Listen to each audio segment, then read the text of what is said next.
ঘরটার মধ্যে এত অশান্তি আর ভাল লাগে না। রোজা রমজানের দিন আর বাপটা হলো যেমনে জ্বালায় হেমনে জ্বালায় এই গুড়াগাড়া দুইটে। তোরা একটু দিহি, তোরা কি মরে কোনো শান্তি দিবি না? এতেরা গড়টা ঝাড়ু দিয়ে গেছি, হের মধ্যে হারাটা ঘরে চুল, রানতে গেলে চুল, খাইতে গেলে চুল, খালি চুল আর চুল। মোর কোনো চুল পরে না, ওই বাতিমের চুল পরে। হাঙ্গাটা ঘরে ওর চুল, মুই আরো ডাক লইতে চাইছি। এই ছ্যামড়াটা মোর তো চুলই নাই। ইস, মনেই তো আনলে না যে বাতিমের জন্মগত ভাবে টাকলা। এইরকম খারার উপরে দরা খাই গেলাম। দেখছো প্রমাণ পাইলে না, সবসময় ও কার বাজাই মোর উপরে দোষ দিয়া দেয়। হন বুড়া ছেড়ি, তোর মাথা কিন্তু আমি কামাইয়া এরপর আলকাত্রা মেটকে দিমু, যাতে তোর জীবনে আর মাথায় চুল না ওঠে। আসলে এই চুলটি খালি ব্যাঙ্গে ব্যাঙ্গে পরে। যাই একটা ইউটিউব দেখা হেয়ার প্যাক বানাই।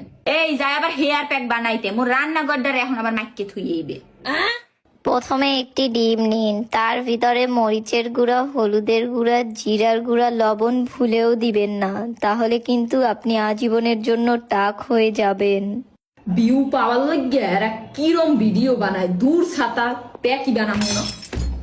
প্যাক বানানোর কথা কইয়া টেবিলের উপরে যে ডিম টিম হালাই রেখিস, গুছাইবে কেডা? হ্যাঁ, এ কথা কইও না তো, মেজাজ মেজাজ গরম আছে। হালাইছি তো কি হইছে, আবার গুছাইতে পারবো না পরে।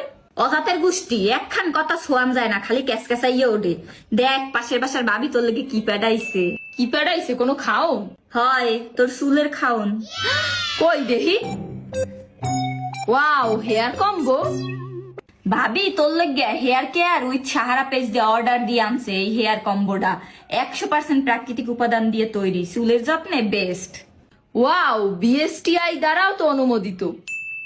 হয় ভাবি তোর এটা ব্যবহার করতে কইছে। তোর চুল যে হাঙ্গা করে পরে এই চুল পড়া বন্ধ হইবে, আর চুল বৃদ্ধি হইবে, আর চুলের খুশকি সমস্যাও দূর হইবে।